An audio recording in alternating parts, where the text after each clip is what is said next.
Hello mate, here's the old video report I promised for you from the pub. So this is the White Horse Inn. It's about 200 years old and it hasn't had any love for well, at least 50 years. 1971 I was told it was last anyone had a proper go at it, and it was the arsehole of a pub. As you can see, it's located in sort of rural Sussex, right in the middle of nowhere, in the middle of farmland. I mean, a lot of passing trade, but in the 80s, as a boy, I remember this one being incredibly popular. I used to come here with my granddad when I was about 5 or 6, and it was rocking. Now, the council came along and knocked over one of my chimneys fairly early on in the project, so I had to get that rebuilt, and that was, they took it down to that metal strap that you can see. I don't know why they did it, because down the road there's a dodgy chimney. I think they got a case of mistaken identity, but that took about 10 grand. So all the figures I'm quoting you, just bear in mind that was an extra 10 grand for that chimney repair, which didn't need doing. Now, you'll be able to find this on van go past. You'll be able to find this on Google Maps if you go to Bravo November 27 4 Romeo Echo. Bravo November 27 4 Romeo Echo, and you'll pick it out because of the white horse on the roof. It's quite a classic story about that, where during the war they removed the white horse and they repainted a decoy on a barn in Kent to help confuse the Nazi pilots as they flew over. Oh, there's one of my neighbours, Jan, lovely lady she is. Right, so this place was rotten as a pear.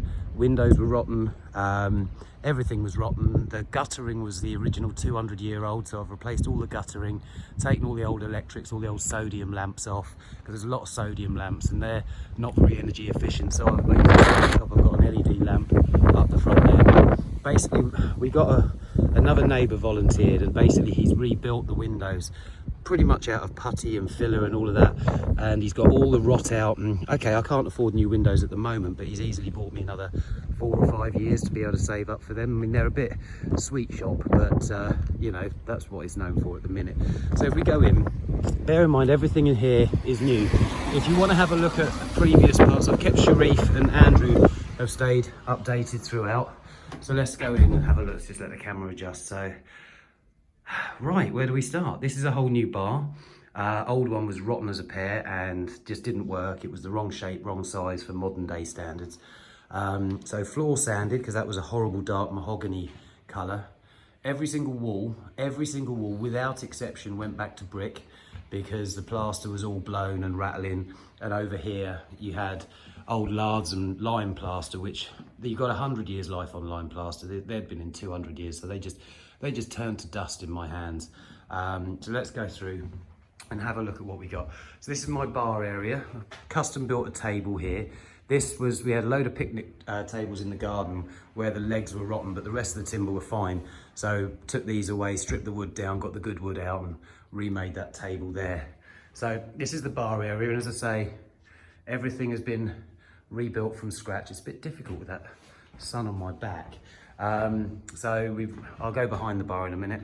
So this pub is famous for its darts, so the darts had to stay. I've got my piano in as well for knees up and sing along. They've already got me playing that a few times now. And so this is my sort of bar pub area here. Sundays are absolutely rocking with the darts players, they love it. And then during the day we end up with that sunshine streaming through. It's an absolutely stunning place. But one of the things I did when I was doing the local market research was find out why so few people would come in. And a lot of the people demographically are old, they're on their own, and they're not in the habit of going into pubs. So during the day, from that 10 o'clock to 12 o'clock, we're alcohol free, and we've installed this big space age coffee machine, and the old girls are loving it. I had about 12 of them on that table the other day, all gas bagging about their grandchildren, and another 6 on this one. And it was just absolutely lovely environment. So I've had log burners installed. This is a 9 kilowatt. It's still coming up to temperature at the minute. This is a 9 kilowatt log burner, which is, it really does take the edge off in this cold weather. And over there is its big brother, 12 kilowatt log burner. So between the two, we've got just over 20 kilowatts of heating going into the place. So we'll go and have a look behind the bar. Look at that sunshine streaming through, absolutely gorgeous. Oh, hang on, this is worthwhile looking at. Now this is about 100 years old, this photo, and I know the guy who's sitting in the car. I know his grandson, And Frederick Brett, who's sitting in the car, that was the first Model T in the village. And as I say, this is about 100 years old. And Frederick, who's the landlord, sat in the car there, lost his arm in the First World War. And there's quite a good story of one night the old police came round to see if he was doing a lock-in, and they knocked on the door, and this one-armed landlord went out and knocked out the policeman clean out. And that's written, it's just brilliant. Oh, you're going to want proof that this is me that designed this, and there's only one way to do this, right? Because I've got every autism and bloody syndrome that the book, in the book, this will prove that. So if we look down the line of this mantelpiece, which is new, I put this in, we look down the line, you'll see that that lines up exactly with that window bar at the end. Okay, I built that mantelpiece, and that all came out of offcuts. That cost me a total of 12 quid to make that. And at the top, I've got my Spitfire picture in the middle, because obviously the Battle of Britain was fought over these skies. And then I've got a Hurricane compass, which came off an aircraft carrier in the Second World War. That's my stepson's granddad gave that to us. And for more autism super spectrum, when you're fine tuning the height of the bar, you'll see that the height of the bar, if you line it through, is exactly in line with the window bar as well. Because if you're going to have all these horizontal lines going around a room, they've got to line up. Same is true with these shelves. You can't see because the tree's in the way. So that top shelf is in line with that top window bar. That middle shelf through there, you can't quite see, is in line with that window bar and in line with that. So everything lines up purely as a sort of spectrum baby type thing, because right, so the back shelves, when you talk about commercial shelving, you're looking at thousands upon thousands. So I went to the metalstore.co.uk and designed this up out of key clamp. Now this cost me 220 quid versus 1,500 quid for commercial. And what you'll see in there, we redrew it and redrew it and redrew it, and you're looking at version 27 there.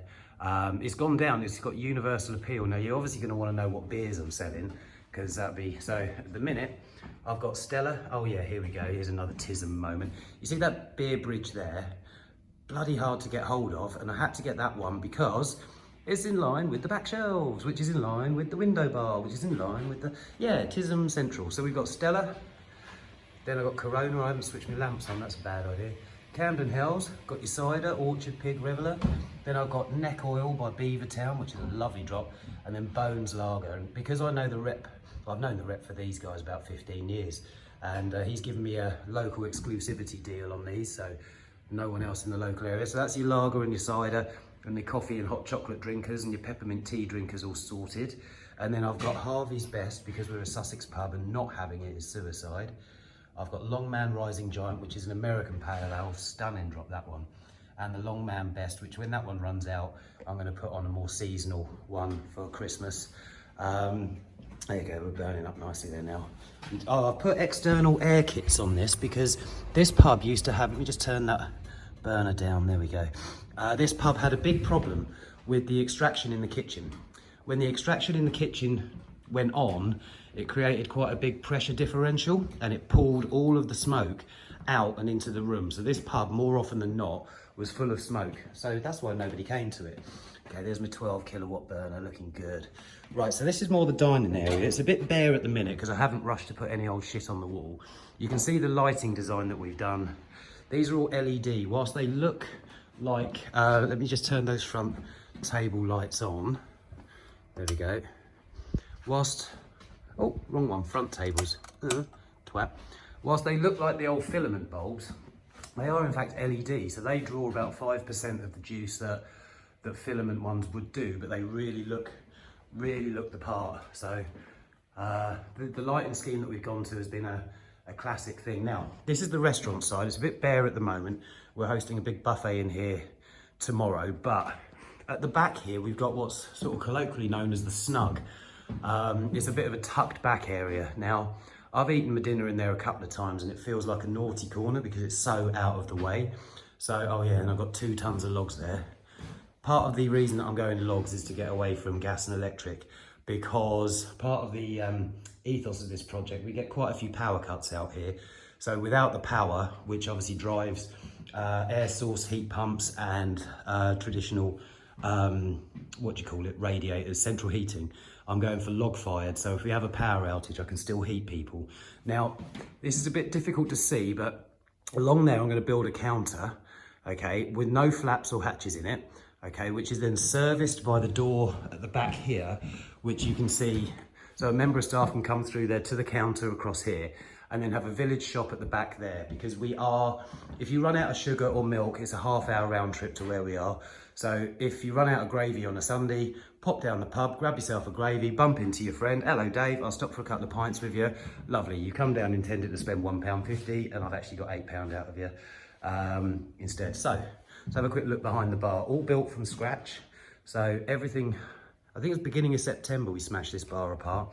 Got a super space age till thing. So right, I've tiled the floor, but crucially I've put little upstands around to basically give it a tank, so I can slush this out with a bucket of water at the end of the night.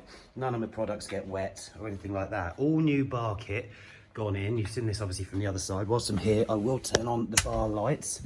Moved the sink to the end, so it's underneath the coffee machine with the glass washer there. But again, got to keep the electrics and the moistures away from each other with 300 mil, so that's why there's this gap here, but this becomes the pass-through. La-di-da-di-da, ramble, ramble, ramble. Drinks fridges, another drinks fridge to go in down there. Right, so we'll have a quick look at the cellar. So we'll go down to the cellar again with a modern day paradigm of, well, the world is changing fast. What we've done, we've designed our cellar kit to suit non-electrical things. So again, this is a typical pub cellar, but it's a lot smarter than what it was. Now, I'm just gonna move to the back here. And so I've had all modern stuff put in. So the black bit you can see is the pump. These are the airlocks, cellar buoys, so when a barrel runs out, we don't fill the air up, lines up with air. These little sockets at the bottom for line cleaning. But crucially, the whole thing is driven from compressed CO2. So if a power outage happens, sure, I'll lose my chillers. I've got an ale chiller running at 8.4 degrees there, and I've got a beer chiller running at 2 degrees there. So my chillers will go, but all of my pumps will still carry on working. So these are the lagers and the cider on those there. And then I've got my real ales over here, and now we're working on a siphon system in the modern day. You don't lay a barrel on its side anymore. You just put these siphons in. So these two I've taken in this morning, so they've got 48 hours to rest. And then we don't tip them over, which unsettles the ale. We just lift the siphon out of one, drop it into the next, clear the airlock, and then bosh, we're away. I've got through here, I've got my general store, and I've got my Coca-Cola and lemonade dispenser thingy there, running at 0.5 degree there, so that's nice and chilled. As you can see, these lines are really big, fat, thick ones. These have got multiple lines going up through them, but crucially there's a jacket and a core to these pipes, which has got refrigerated water running through them. So all the way from the coolers right up to the pumps, all the beer in the line is all chilled right the way up to the pumps.